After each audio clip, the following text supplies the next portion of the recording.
Hello everyone, today I'm going to show you how to get Discord tag gradients. Make sure to watch the video until the end, not to miss any important details, like and subscribe. So, to get your Discord guild going, all you need is a server and for you to be the owner or the leader of that server. Once you go to the server or you create a brand new one by clicking on add server and create your own, then you have to go to that server and then from here click on the top right and then go to the server settings. Now from here you're going to go to the settings and then on the left section you will see guild settings.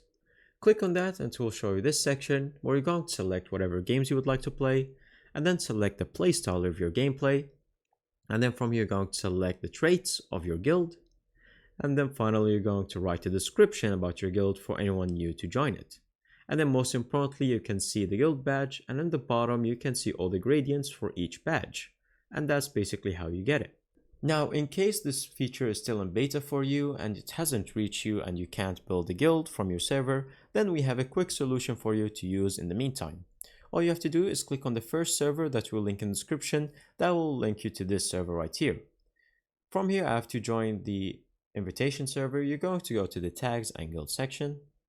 And as you can see, currently they have most of the guilds with their different gradients. So as you can see, the skull is right here, but showing in different colors as well. So you're going to select whichever one that you like the most.